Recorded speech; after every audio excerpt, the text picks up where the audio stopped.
Subscribe our channel 13 and press that bell icon to get an instant update of our latest content.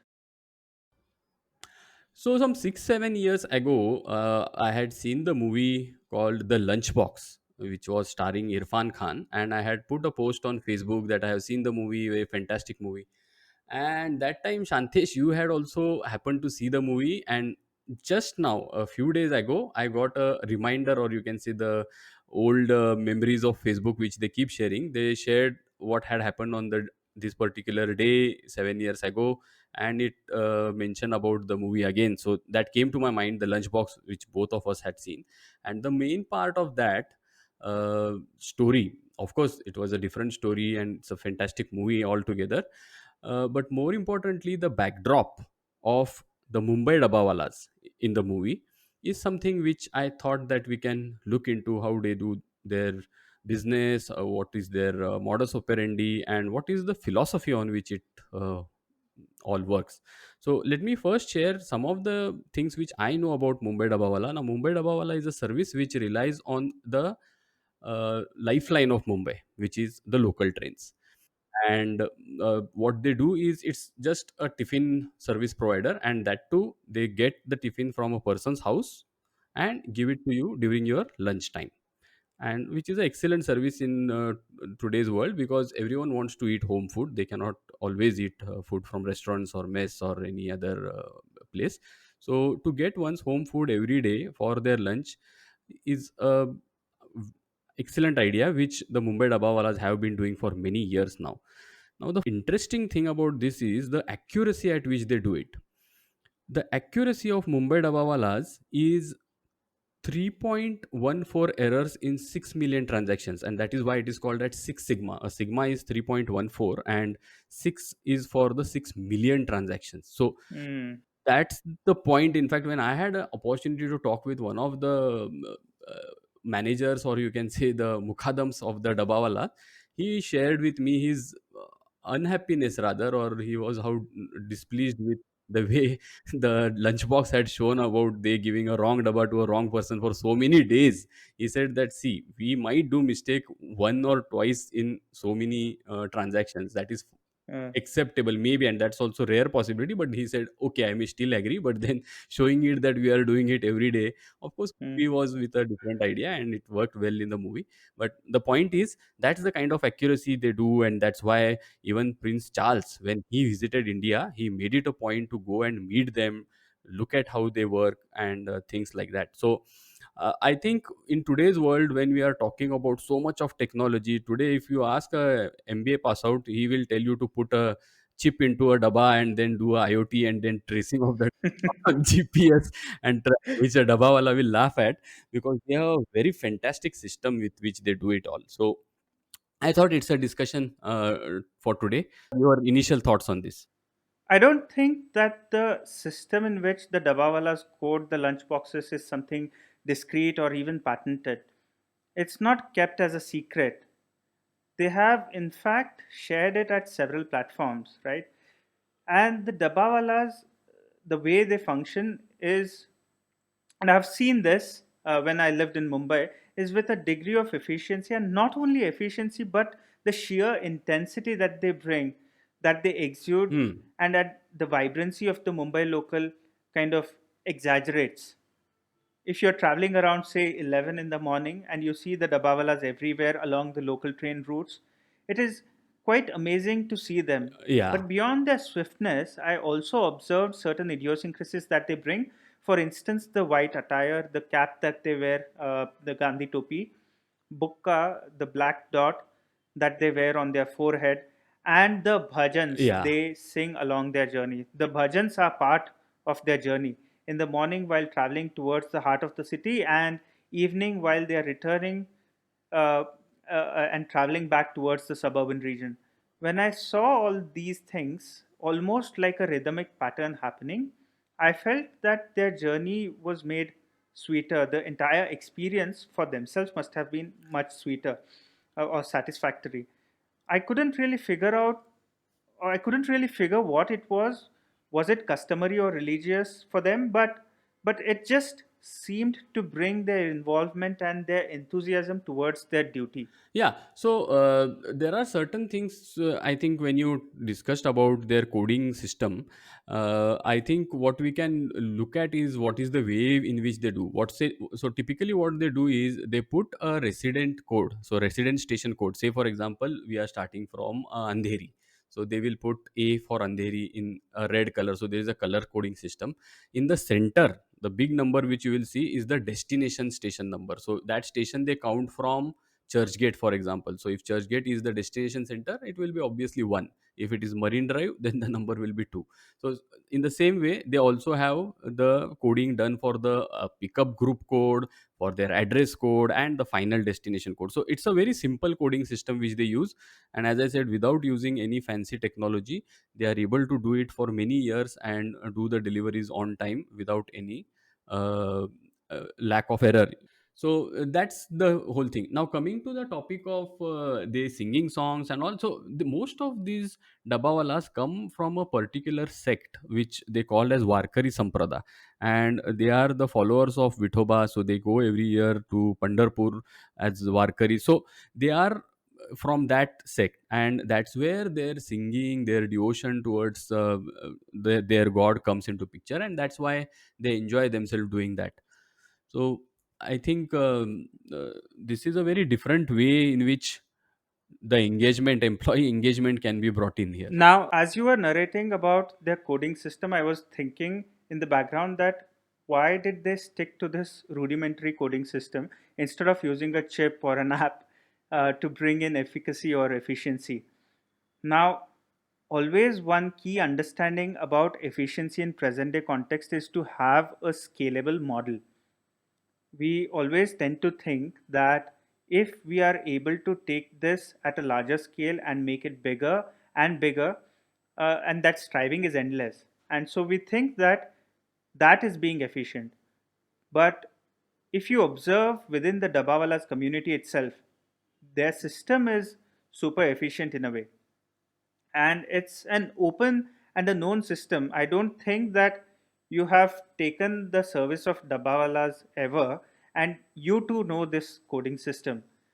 What I'm trying to point at is the fact that the system is not secretive or hidden from the people, but people have not used it or replicated it because it is not a scalable model.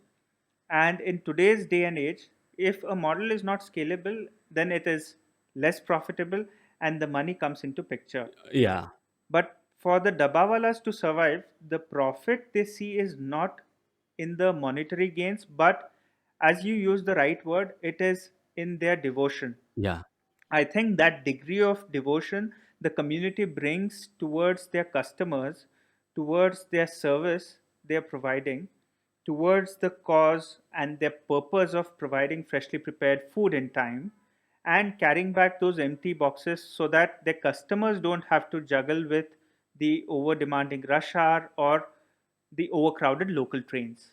absolutely. And as you rightly said, maybe that is the reason why many management studies have been done on the Mumbai Dabbawalas.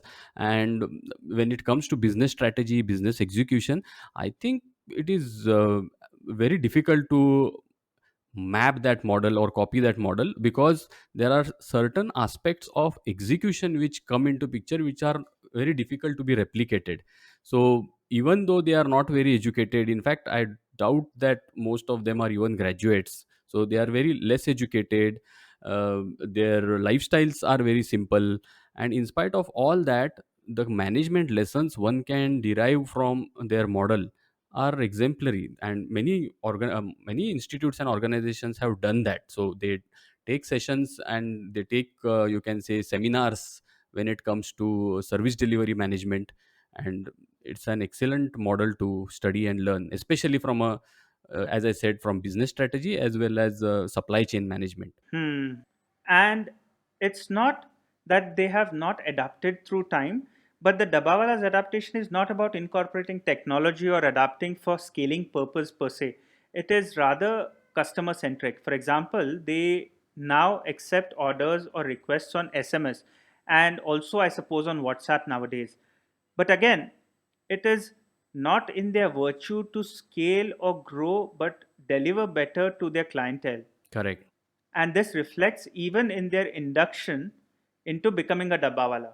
Whenever a new person joins the community, their training is quite rigorous, as I understand.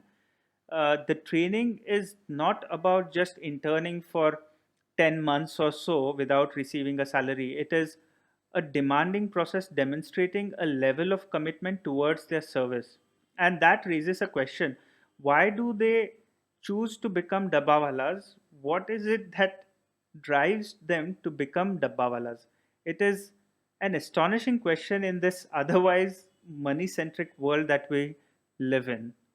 Yeah, so one thing which comes to my mind is, as you said, the service part of it. So serving the customer, serving the people, and being part of that whole sect, or you can say the group itself, is a motivation for them. And if you see, as the business grows, as they get more and more publicity, they are not hiring people from big institutes to manage the business.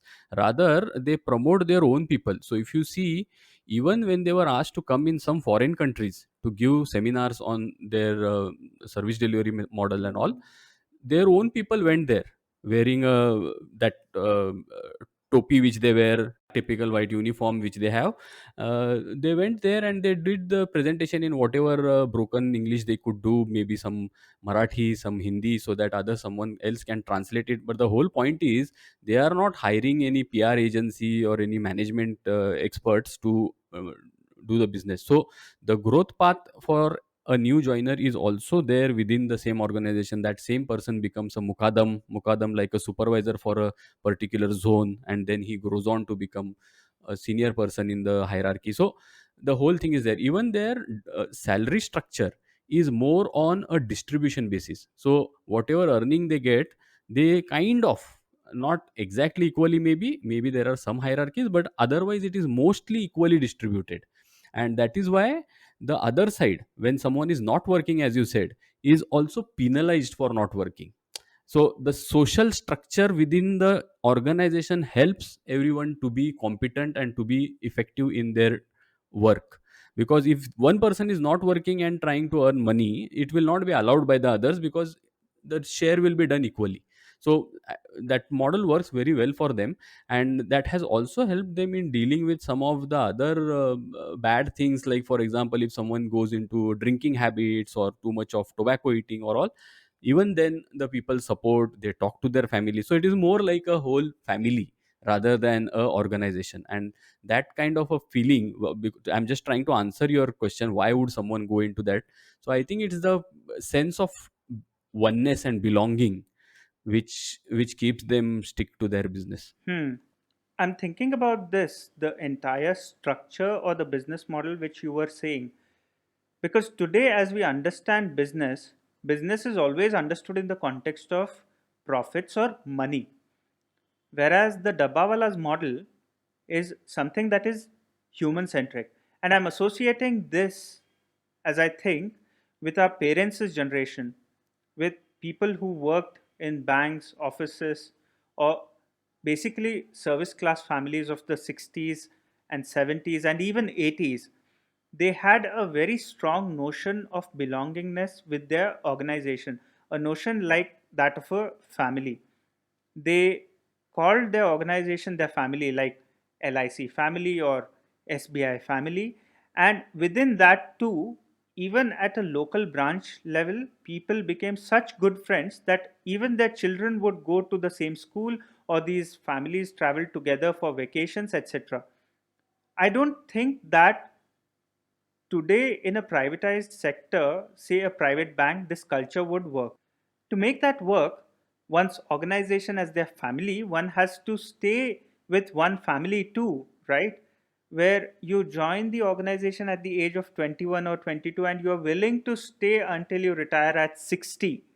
That seems to be impossible altogether in this age. Today, if you are joining one private bank, you are joining with a clear agenda that you are going to get promoted here or to take a jump to join another bank and another one. And every 3 or 4 or 5 years, you're going to repeat this cycle. So, where will the notion of family come from? I think in the context of money, I becomes the center, and the question asked is how can I yield the most out of this? Whereas in the context of service, the organization, the family takes the center stage, and that includes the I too. And in today's context, one can use this in a negative connotation to refer being part of such a system as becoming cog in the wheel. Yeah. But I think we have forgotten that becoming cog in the wheel has a charm too. And I'm not romanticizing with this idea, but it brings the notion of a degree of slowness into picture. And there, the primary motive is not about earning only money or becoming me centric in the process. Right. Absolutely. So if we look this as a competency, you can say, or a core competency of that business, which works well for that business, it is equally important to understand or try to find. We may not have the answer right now, but it is important to try to find how this same competency of belongingness of a family or a service mindset can be used for other businesses. And why, I will tell you. Apple today, with its core competency of, say, design or creativity or innovation, can move into different contexts. Today we are in a pandemic situation, and Apple yesterday has announced their 12 Pro Max, which is nothing but a factory of Hollywood movie making. So almost a person, and it's already started. So American Idol has been telecasted from everyone's house with the same quality like a studio.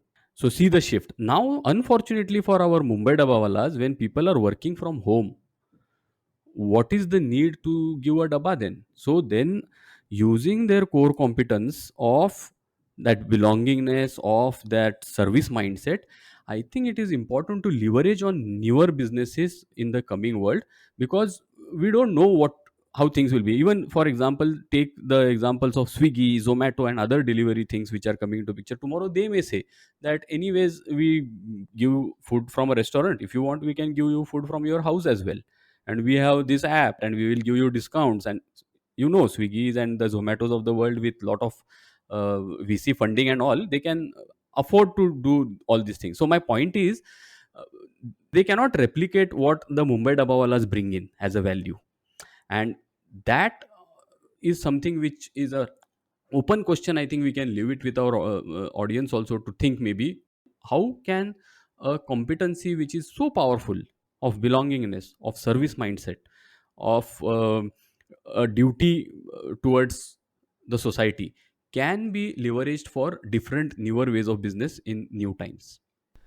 Thank you for listening. For more such podcasts and daily blogs, subscribe us on creating13.com. That is creating13.com. For 6 days a week, we write blogs on such topics with an intent to promote everyday writing. These blogs are inspired by our own writing, a morning ritual that we religiously follow. We hope that these texts will provide you some fodder for thought, for an inner inquiry. We believe that writing each day allows one to observe life as is, and it brings a genuine clarity within. You can follow us on our Twitter or Instagram handle creating_13, or on our Facebook page creating13. We hope that you enjoyed this episode, and we wish to have you with us again next week for listening a new episode. Until then, take care.